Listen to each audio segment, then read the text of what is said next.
graph sine and cosine functions. We will not unload all there is to be said about the sine and cosine functions because there is a lot to say. So we don't have to put all of them in one video. We will make a series of videos. In each of those videos, we will pay attention to the small things, small issues connected about the graph of our sine and cosine functions. Let us again go back to how we develop our circular functions. Let W be the wrapping function defined by this, where t is a real number and p is a point in the unit circle. You are already familiar with this. What the wrapping function does is, for any real number t, there is a corresponding point, okay, with coordinates x, y, and this point is the endpoint of an arc with length t. Okay, so that is the meaning of the wrapping function. What then is sine of t? Well, sine of t is the second coordinate of that point. Cosine of t is the first coordinate of that point. So you can look at point P in this way. This is the first coordinate, and this is the second coordinate of point P. So from here on, we will change our notations when we write or describe our sine and cosine functions. We shall no longer call it sine of t or cosine of t, because we are now going into graphing, and we need the rectangular coordinate system for that. We call the horizontal axis the x-axis, the vertical axis the y-axis, and so this is how we shall now write our functions. So x here is the length of our arc, and y is the corresponding value of sine and cosine. Let us begin with the function y is equal to sine of x. What do we know about this function? Its domain is the set of real numbers. Its range is this. Sine of x is greater than or equal to -1 and less than or equal to 1. I will show you the graph of y is equal to sine of x right away. This is the graph. So this is our x-axis. That vertical line is our y-axis. So it's like a wave. And this wave goes on to infinity. The same with this one. Okay? So this side of our graph will repeat its shape towards negative infinity. And why is that?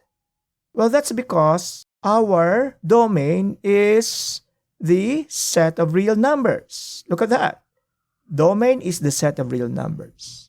So our graph will occupy the entire horizontal axis. It will occupy the entire real number line because the sine function is going to have a value for any real number x. So what else do we observe about the graph of the sine function? It is contained within two lines. It's like it's bounded by two lines. And these lines are y is equal to -1 and y is equal to 1. Now, why is that so? Well, it has to do with the range. Look at this. The range of our sine of x. It is greater than or equal to -1. It is less than or equal to 1. What more observations can we make about this graph? The graph, its shape repeats itself. Let us trace one cycle of your graph. So starting from 0, let's trace one cycle. Okay, so that's one cycle. And then after that, it repeats its shape. It repeats its shape. Now, why is that so? Again, we go back to how we define our circular functions. We go back to our unit circle. So starting from 0, we shall trace our arc. And if we are paying attention to sine of that arc, we will pay attention to the second coordinate of our terminal point. So when it's pi over 2, it's going to be 0, 1. So sine of pi over 2 is 1. Now, we can continue tracing an arc, and after one revolution, we are back to that point. It is a longer arc. It's 5 pi over 2, but the terminal point is the same. So what's going to happen here is, when we continue to trace our arc in the unit circle, we are tracing the same set of points. And that is why the shape of our sine function repeats itself. The same thing happens with the cosine function. So the cosine function here is the red graph. Basically, the sine function and cosine function have the same shape in their graph. And that is why, collectively, we can call these graphs as sine waves. A sine wave is a curve that looks like the graph of the sine function. So these are the words that you might encounter when you are reading the vast literature in circular function.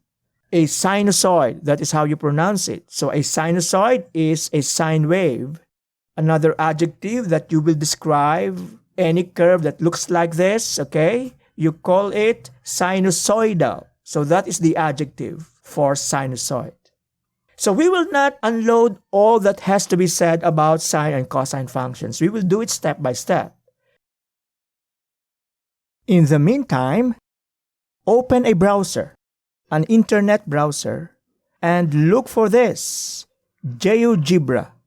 It is a free software that you can download into your laptop. I think they have a mobile version for GeoGebra. So this is a graphing free software.